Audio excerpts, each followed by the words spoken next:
Hi, I'm King Mob again on the radio with stuff and big questions. So this week's all about big questions. It's about life, it's about death, it's about leather trousers.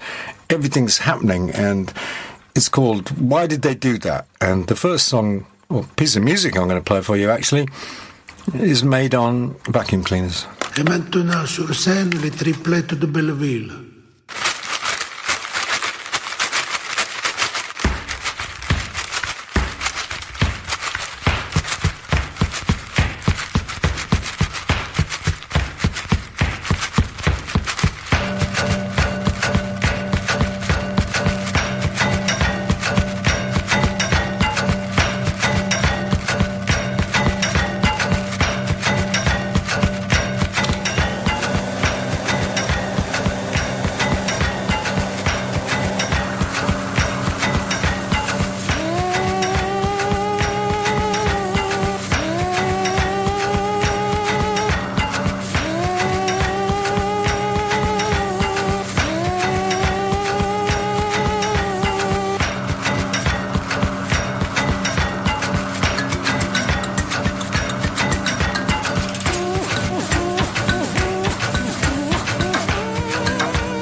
Yeah.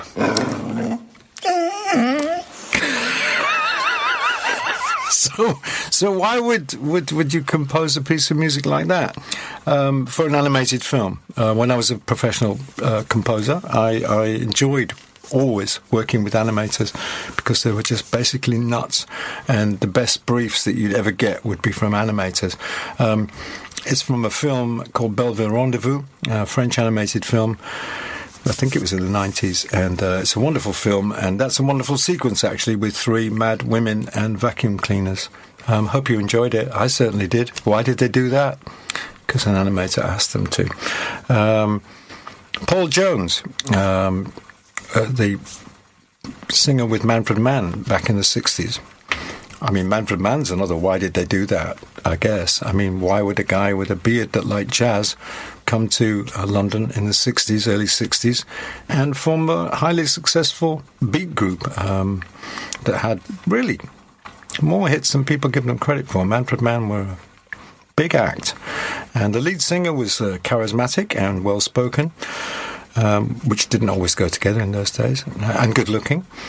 He's called Paul Jones, and we'll talk more about his arc after hearing I've Been a Bad, Bad Boy.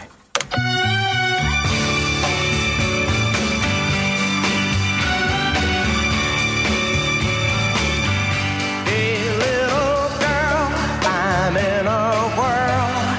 I've been a bad, bad boy. I'm on my knees, forgive me, please. I've been a bad, bad boy. I'm not the man you think I am.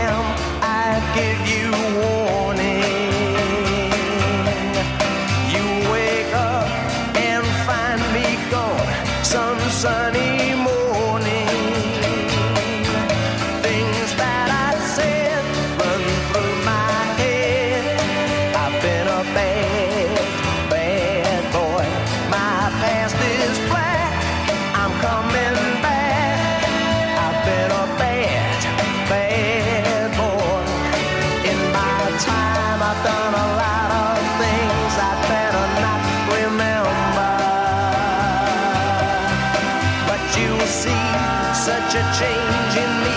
I'm making you forget your resolution to run and hide from this confusion. You've got to face it, I'm a loser. I'm just a clown when I'm down, and while you sleep, I softly weep. I've been a bad, bad boy. Here come the night, we'll be alright. I've been a bad, bad boy. Just hold my hand, I'll take you where the sun and moon are always shining. One fine day, you're gonna turn to me and see a silver lining. Yeah, I've been a bad, bad boy. I've been a bad, bad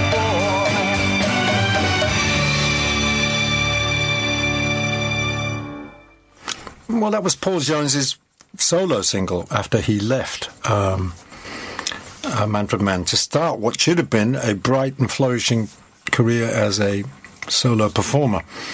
Didn't turn out that way, largely to do with the provenance of the track. It comes from a movie called Privilege, which is a most unusual movie. It's made by Peter Weir, and nobody knew what this movie was or how it came about, or how to sell it. They didn't know how to sell it.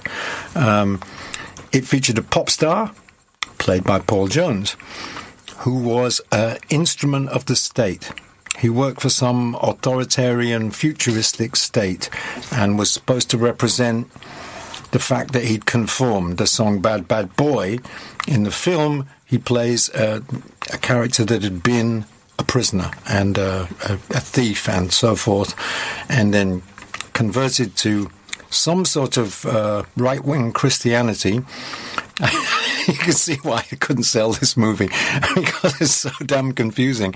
And I'm going to play you a little section of the trailer for the US market, which again will demonstrate that nobody had any clue what was going on here at all.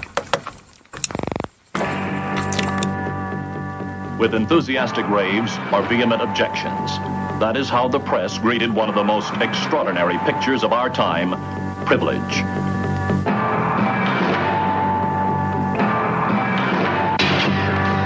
Privilege is a terrifying and withering expose of the misuse of power in an age of illusion.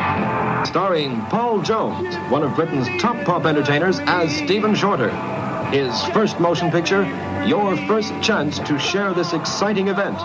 Set me free, set me free. Gene Shrimpton, international favorite. The face on every major magazine cover the world over. I've been a bad. Now the girl with the most beautiful face makes her sensational debut on the cinema screen to give a portrait at once unconventional and memorable. My parents have got this place in the country and they're away at the moment, and I think we should go. Like everybody. You wake up and find me. You want something, I mean, it's obvious what you want, isn't it? Privilege, a John Heyman, Peter Watkins production. Directed by Academy Award winner Peter Watkins. I reckon the director's a bleeding nut. Peter Watkins, this explosive new talent, first hit the headlines when the BBC banned his highly controversial film, The War Game. Now he assails the big screen as he blows the lid off the pop music world. And we can't wait to hear the uproar. The most controversial movie of the year, says the London Mail and Dispatch. Brilliance and startling satiric bite, says Bosley Crowther, the New York Times. Generates reason and power with... So, we're getting the point here. Nobody had a clue what was going on. And by the way, I obviously got it wrong. It's Peter Watkins, not Peter Weir. But I do remember seeing that movie, and it was just... I mean, Gene Shrimpton couldn't act. She's a lovely woman, but she couldn't act to save her life, and neither could Paul Jones, to be fair. Although in the pop sequences, he's great, and that really film, thing should have launched him on this career. Anyway, it didn't happen. he sort of went a bit funny after that, and he didn't like it. And I can't remember if he became a Jehovah's Witness or a Quaker. Fair enough. But in other words, what those people do when they kind of, everything's too big for them in show business and it all goes wrong and weird, and they shy away from it and they move into other areas. Now, Paul Jones didn't have a career after that as a lead singer, although he did later on have the blues band, which was terrific. And he went sideways into children's radio and ran the Uncle Paul show and played this.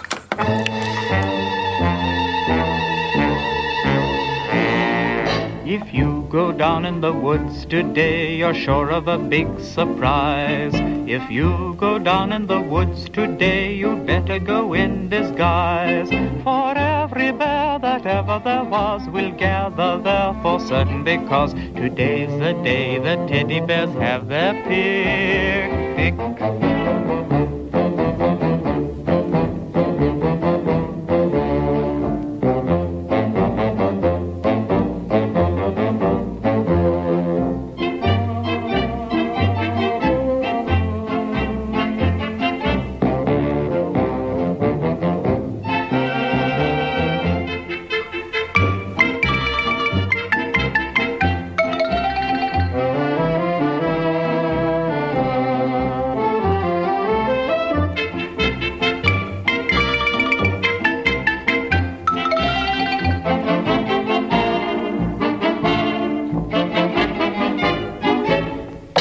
Every teddy bear who's been good is sure of a treat today. There's lots of marvelous things to eat and wonderful games to play. Beneath the trees where nobody sees, they'll hide and seek as long as they please. That's the way the teddy bears have their picnic. Picnic time for teddy bears. The little teddy bears are having a lovely time today. Watch them, catch them unawares, and see them picnic on their holiday. See them gaily gad about. They love to play and shout, they never have any cares. At 6 o'clock their mummies and daddies will take them home to bed, 'cause they're tired little teddy bears.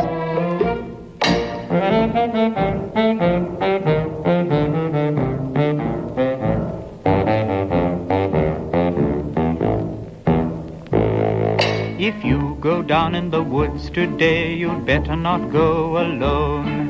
It's lovely down in the woods today, but safer to stay at home.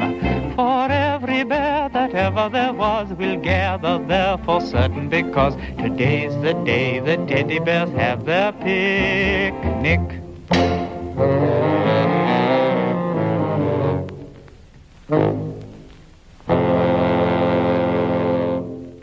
That's fabulous. We love Henry Hall here. I mean, it's not the first time we've played Henry Hall on this show, and I can tell you now, it won't be the last.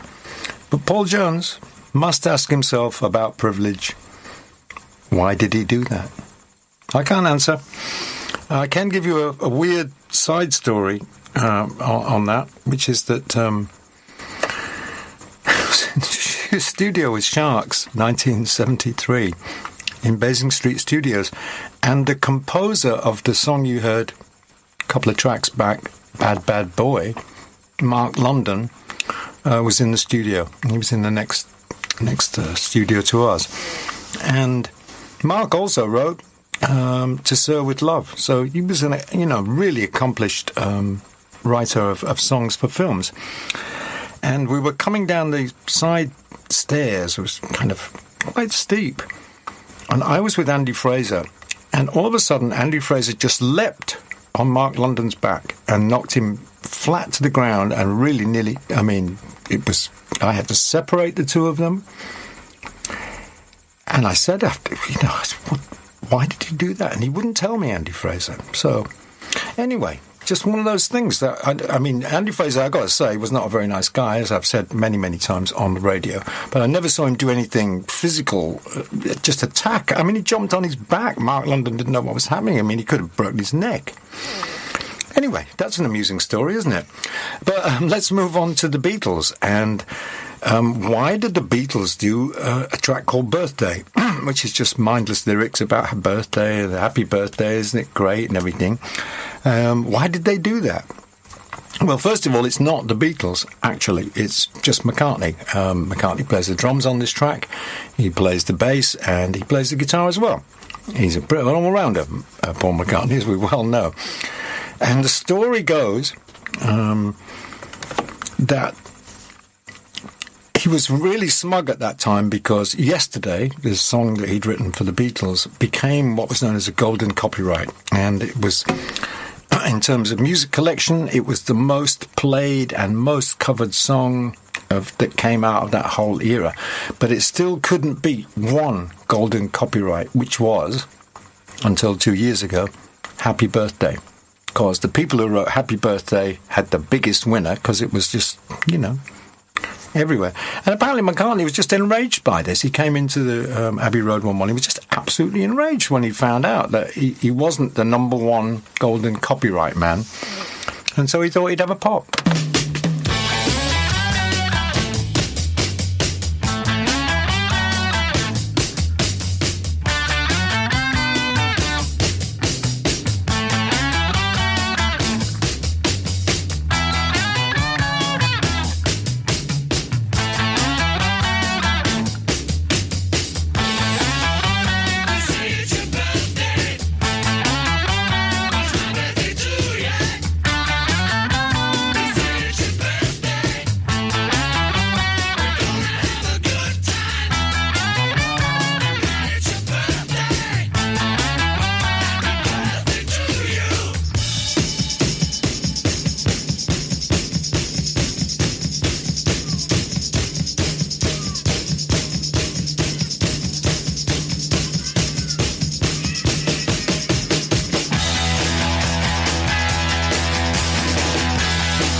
I like that song, but it was never going to replace Happy Birthday. I mean, Happy Birthday's warm and comforting. He sounds a bit annoyed on that, McCartney. Sounds a bit like, if you don't enjoy your birthday, I'm going to give you a right smack. He's got that Liverpool bullshit thing going on with it. Anyway, so that's why McCartney did that. Why did they do that? See, I'm on team. I'm on brief. And why did Steve Marriott, in the later days of his career, play in pub bands? I mean, this is a guy who was a 60s icon. I mean, he was the best. I saw Small Faces and they were just absolutely outrageous and looked marvellous and sang and played. And Then after that, he goes on to do Humble Pie, which is platinum albums in America and stadiums and Learjets and the whole supergroup schmear. Why was he playing in pubs for like, 300 quid a night? Well, the reason is, because I did work with Steve Marriott. I produced his last album. And as it turned out, it was like this. The Small Faces' first manager was Don Arden, well known as a kind of heavy dude, somebody you didn't mess with. And all the while the Small Faces were going along, whenever it had come up about, taxes and stamps and that, he'd be like, don't worry, boys, it's all sorted out. And it just wasn't. So when the Small Faces broke up, they all had massive tax bills. Marriott just moved to America and formed Humble Pie with Peter Frampton and got another heavyweight, slightly criminalistic manager called Dee Anthony, who was kind of a bigger version of Don Arden in America. And then the same thing happens again. I mean, they're making all this money. And I think Steve told me Dee Anthony had, to prove to them that everything was going fine, he'd bought an island. He said he had anyway, and he took them all out there in a jet, some in the Caribbean. He bought the Humble Pie, and it was like, and you're going to have a house over here, and this is going to be that, and then there's going to be a leisure complex. Well, he hadn't bought an island at all. He just hired the jet and took them out there to convince them. So he didn't pay any taxes either.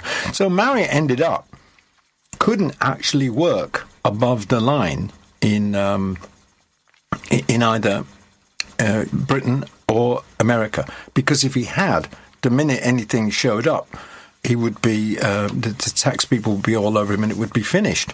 And so when he was doing the packet of 3, he was just getting the money, and he was getting cash in hand, and he was paying the driver and the bass player and the drummer, and then he had a couple of hundred nicker in his pocket. Anyway, when we did the album, I got him to record Life During Wartime by the Talking Heads, and you can blame me for that. Why did he do that? Because I asked him to.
Trucks are loading, everything ready to roll. I sleep in the daytime, work in the nighttime. Don't see no daylight at all. Well, this ain't no party, this ain't no disco, this ain't no fooling around. This ain't no wagon club law, this ain't the marquee. Got no time for that now. Hey, yeah.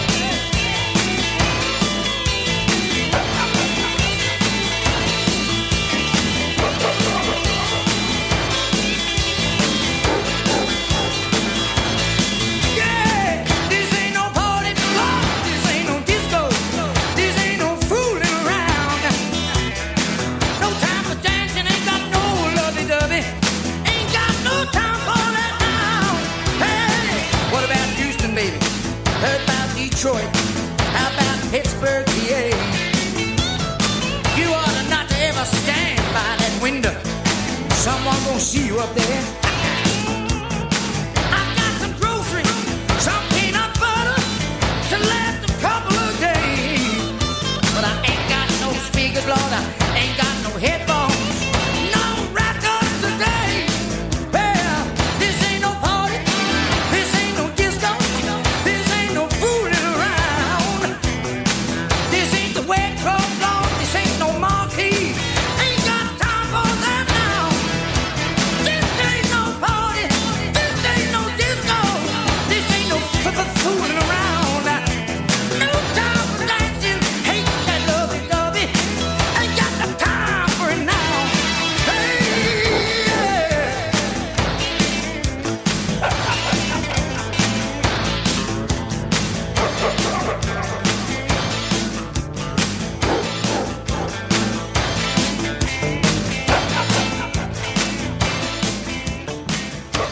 Yeah, it's always great to hear Steve again. He's not passed in my house. I just love Steve Marriott. Screaming Jay Hawkins, okay?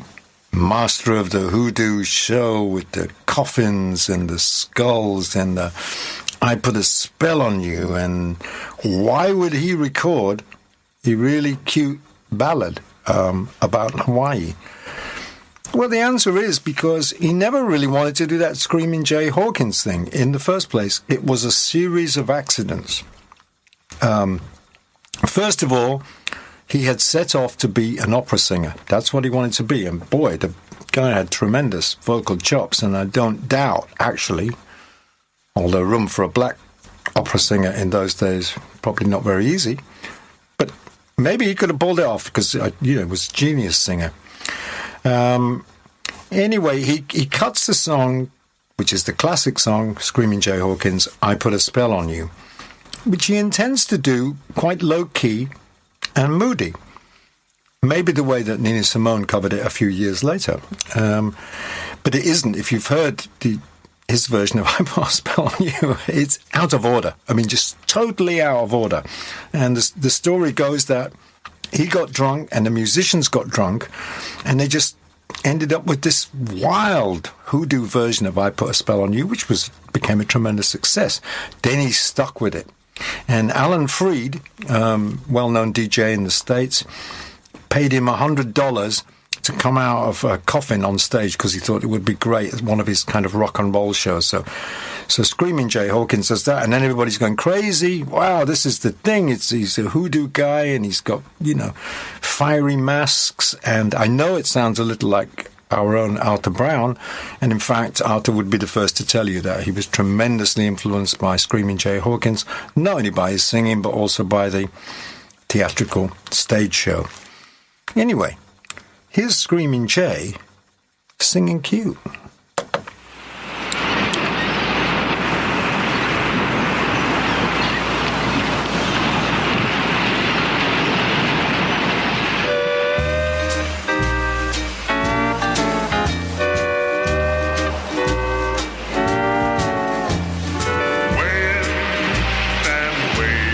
Sand and sunshine on a bright Macaha day. Call the surfers from the four winds just to ride Macaha away.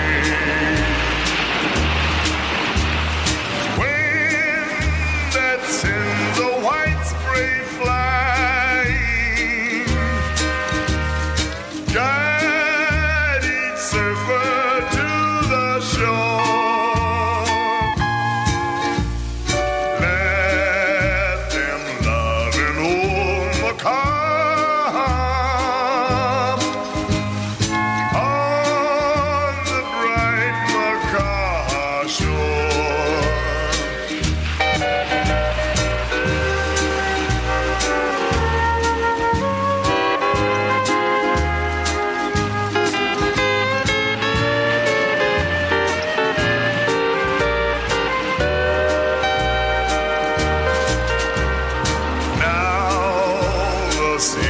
Surging skyward,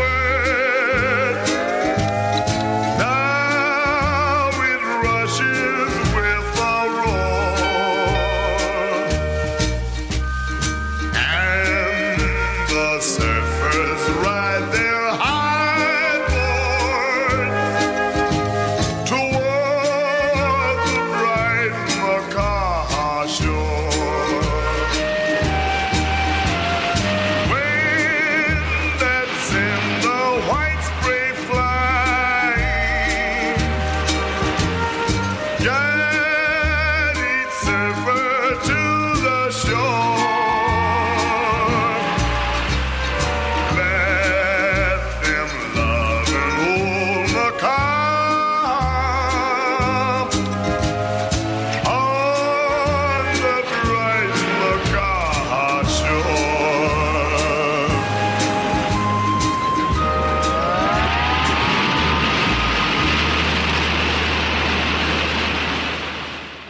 Yeah, from Hawaii straight to Mars.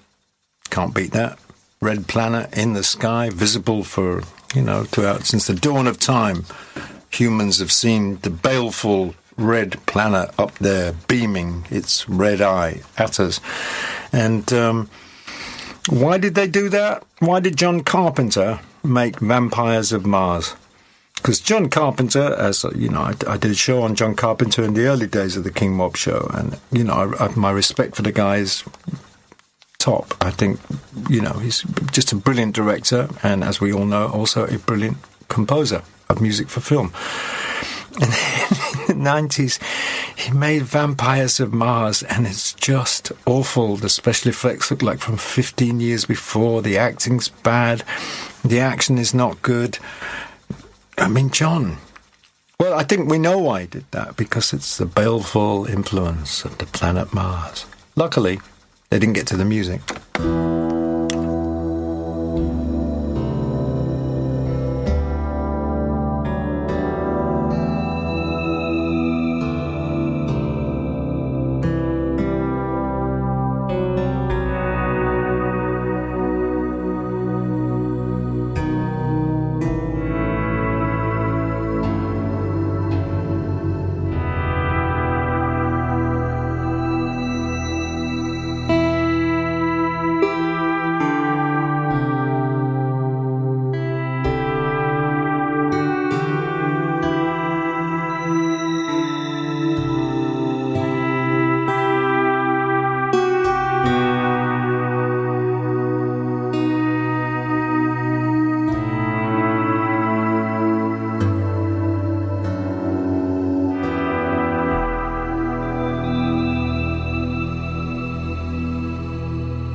Why did they do that? Why did everybody get kept up about Mars and think that it had past civilizations and even ghosts? And many science fiction writers, Ray Bradbury, and not forgetting H.G. Wells, and we'll come back to him in a moment, have written about the planet Mars and it's what went on there. But why they did it is because of a mistranslation.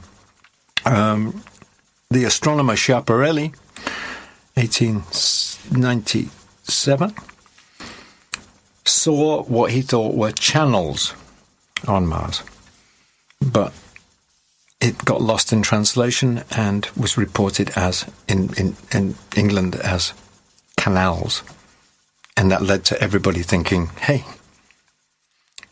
there's life, there's water, there's civilization, things were built, Mars has this history, and it's fascinating. It just wasn't. And of course, things were slower in those days without social media, but Schiaparelli tried to straighten it out, and well, they just wouldn't have it. Just wouldn't have it. I mean, so when H.G. Wells sat down to write War of the Worlds a couple of years later, there were Martians. No one would have believed in the last years of the 19th century that human affairs were being watched from the timeless worlds of space. No one could have dreamed we were being scrutinized as someone with a microscope studies creatures that swarm and multiply in a drop of water. Few men even consider the possibility of life on other planets. And yet, across the gulf of space, minds immeasurably superior to ours regarded this Earth with envious eyes. And slowly and surely, they drew their plans against us. Yeah, that's right. That's Richard Burton, and he's given it big with War of the Worlds. Now, War of the Worlds is a contentious issue here at Radio Lewes. Ben, who's with me here, is a big fan. He's a big fan of War of the Worlds. I've never understood it. I just don't understand it. And unfortunately, when I did see it a couple of years back at Brighton, with Chris Spedding, of course, who played on the original version, it plays on this version, and we'll be doing so again this next month. It didn't have Richard Burton. It had that other geezer, Liam Neeson. Now, Liam Neeson's a kind of, modern sort of Plank type actor, and has no real oratory. Whereas Richard Burton is just the business. I mean, Richard Burton's the bee's knees, and I listened to the whole live thing on the radio maybe about 7 or 8 years back, and I was just knocked out with Richard Burton's. To me, he glued the whole thing together. He made sense of it. Without him, I don't know. But anyway, it's been a great payday for Jeff Wayne, and that's Chris Spedding playing guitar.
There's a bit of a struggle going on here in the studio. I'm trying to get this off, and Ben's just pushing it back on again.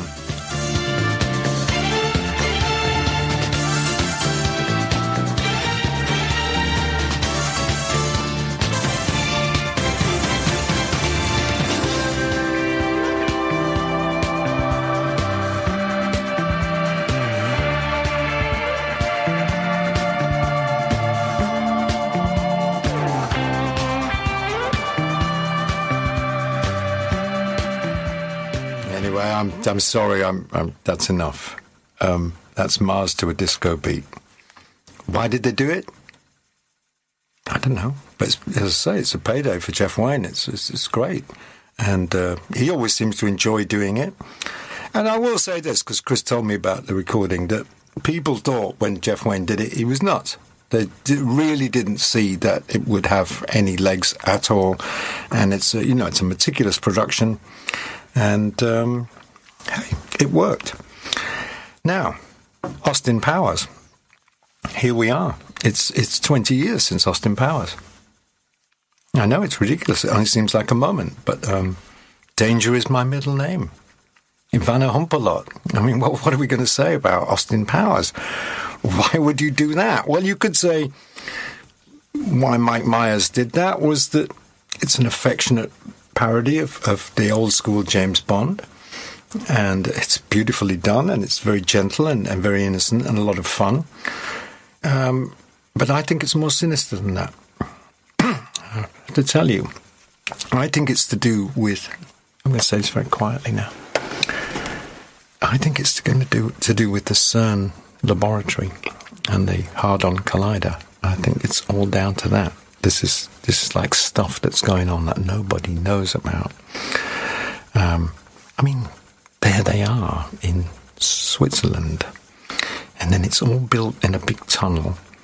Oh, by the way, just so that conspiracy theorists can have something to talk about, they stick a statue of the Hindu goddess of death, Kali, outside. So now it looks like a supervillain complex from the start. Then I had a look at the photos of CERN, of the big machine in there that does whatever it does with dark matter. By the way, we're paying a fortune for this. People think that it's a European-wide thing. It's not.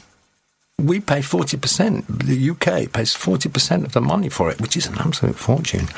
The Germans pay another 40%, and then the other 20% gets taken care of by a conglomerate of smaller countries. What we're supposed to get out of this, apparently, is information about the state of the universe. You know what I think? I think they're going to laugh down there. That's what I think. Anyway, if you look at photos, when I was looking at photos of the machinery, the great Hadron Collider, it did nothing but remind me. It was something in about what does that look like?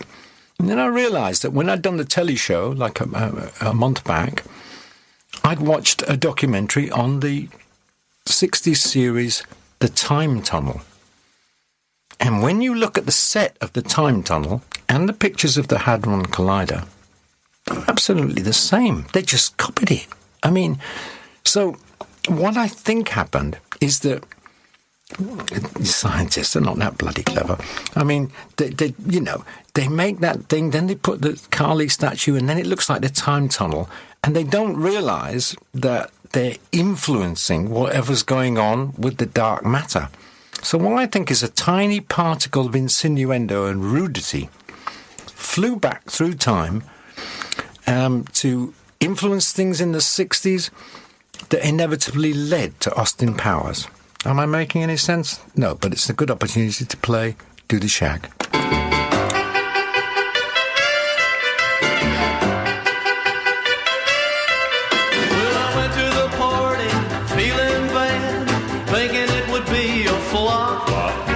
A good loving baby had stood me up, and I didn't want to do the bar. I didn't want to do the bar. I stood in a corner all alone, watching them do the drag. When the queen of the hub strolled up to me and asked me if I knew how to shag. Asked me if I knew how to shag.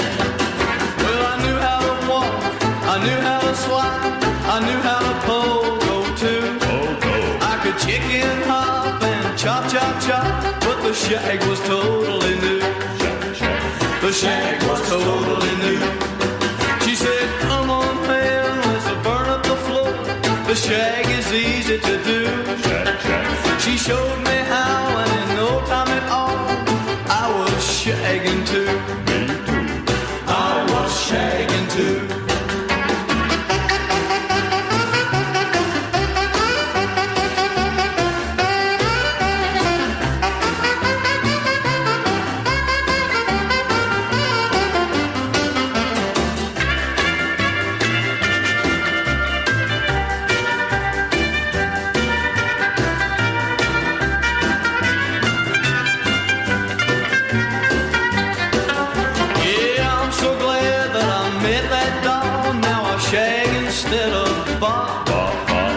I'm her king and she's my queen when we go to the hop.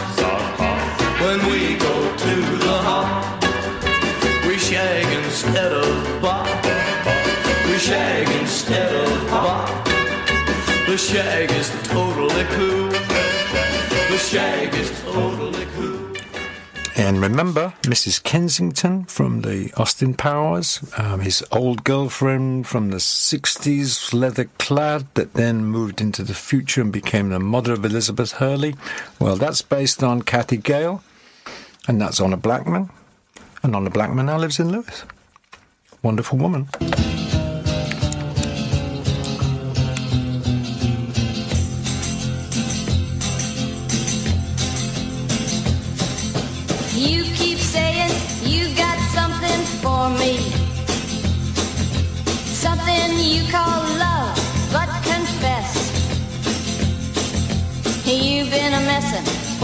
shouldn't have been a messin'. And now someone else is getting all your best. These boots are made for walking, and that's just what they'll do.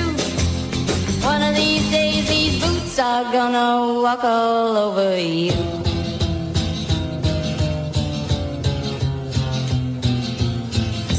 Yeah.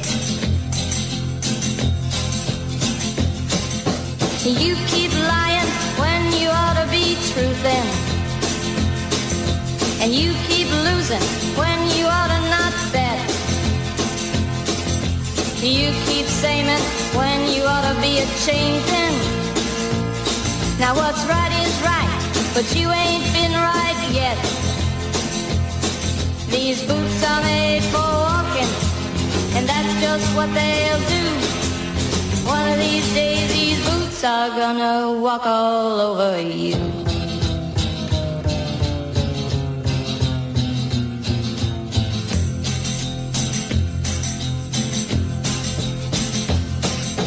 You keep playing where you shouldn't be playing, and you keep thinking that you'll never get burned. Ha! I just found me a brand new box of matches, yeah. And what he knows you ain't had time to learn.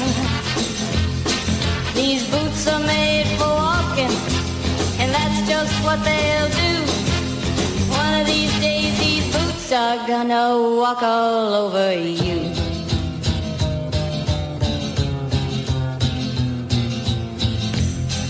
Are you ready, Boots?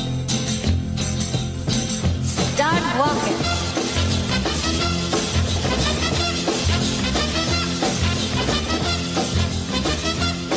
Yeah, get walking, Boots. Love that. And while we're on the subject, let's just keep going with more insinuendo and rudity from the 60s. They can call you Bill or even Billy, but you're my sweet William and you drive me silly. Oh, Will, you thrill me to my fingertips. William, William, yum, yum, yum. I love your tasty lips. William, when I'm close to you, all I can do is say, William, William. I won't sit with Jim or dance with Henry, 'cause it takes my William boy to really send me. Oh, Will, you thrill me to my fingertips. William, yum, yum, yum. I love your tasty lips. William, when I'm close to you, all I can do is say, William, William.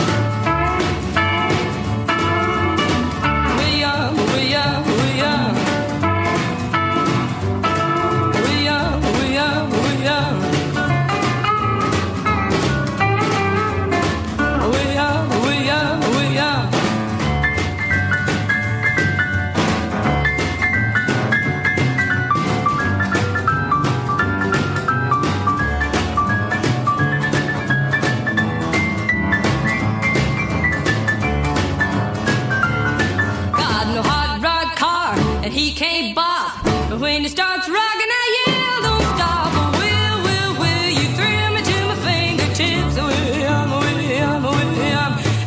yum, yum, I love your tasty lips. William, when I'm close to you, all I can do is say, William, when I'm close to you, all I can do is say, William.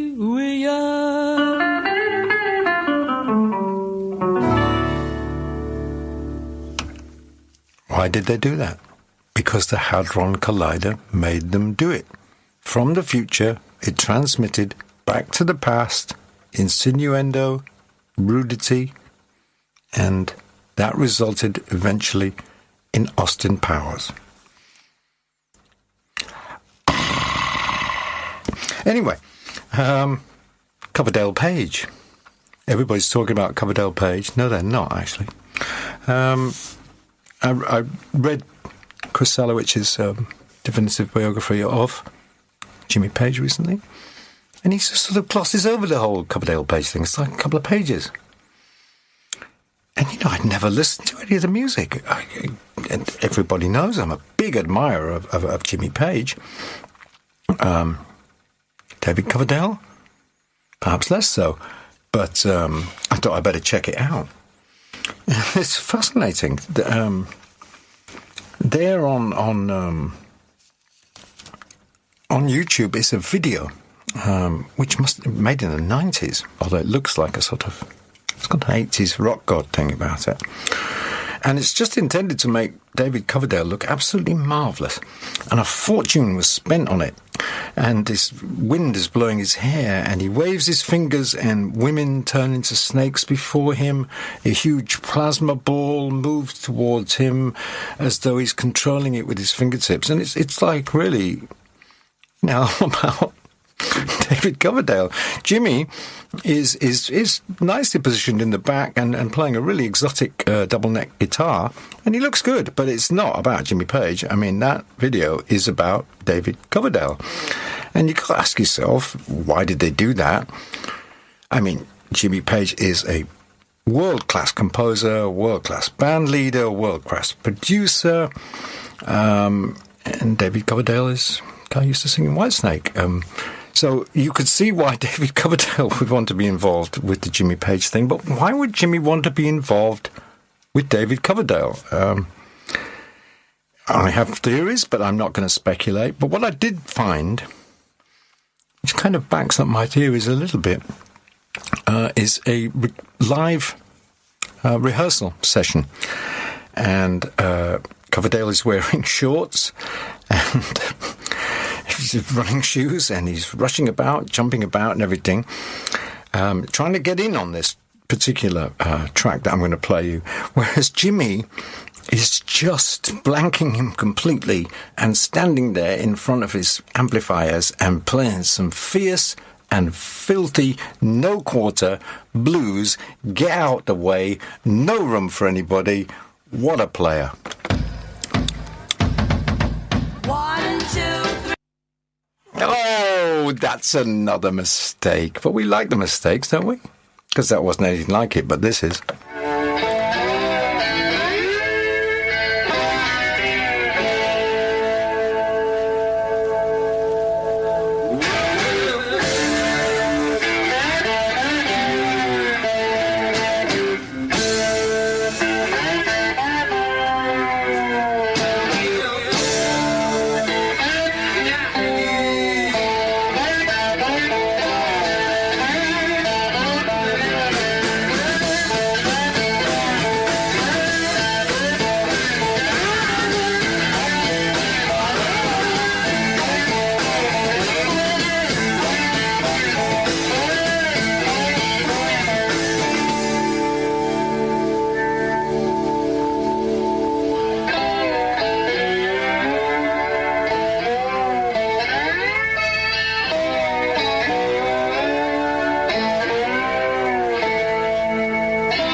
And so we leave them out there doing whatever it was they were doing then. Why did they do that? There's not really any coherent explanation for that. Some things are just mysterious. Why did I do the score for Funny Man? A film that came out in the early... Oh, it came out maybe 95, 96, something like that. And these young men came to me. I was already an established composer by then. I'd done a few decent films. I'd done Split Second with Rutger Hauer, and I was, was getting there. And these guys came to me with this 20-minute, they're short they'd made called Funny Man, starring this character. It was based on the Joker from a deck of cards, not the Batman Joker. Or the traditional Fool or Punch or any of those things. A touch of all of that malicious, humorous, weird mischief. And they said, well, we want to make a film of this. Will you help? And I did. In fact, I think I'm either the executive or the associate producer on it. I can't remember, one or the other. And there I am on the credits, because I backed the film with a little money. And I also agreed to do the score for free. And I'm going to get hold of some more of that score, because there's a great track. The title track is Christopher Lee, who they got to make a cameo in the film, singing the Funny Man song, which I wrote. And that's a wonderful piece of stuff in itself. So why did I do it?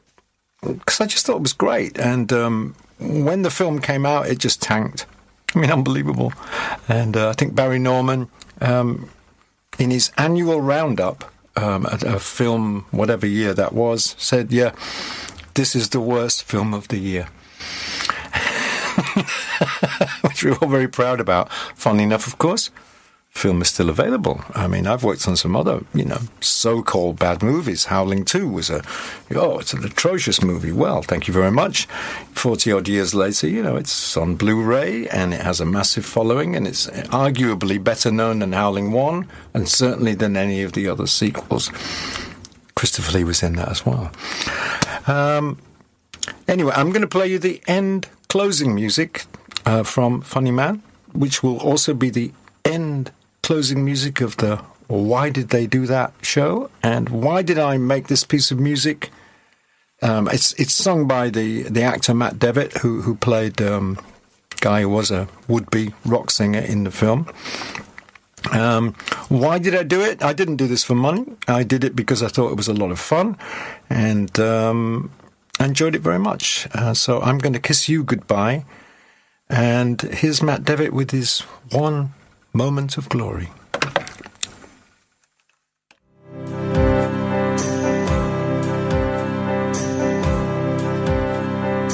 Deep in some dark cold place in my brain, I can switch on the light, I can turn on a flame. Dreams like your eyes are fading fast, and each new road, well, it seems like the last.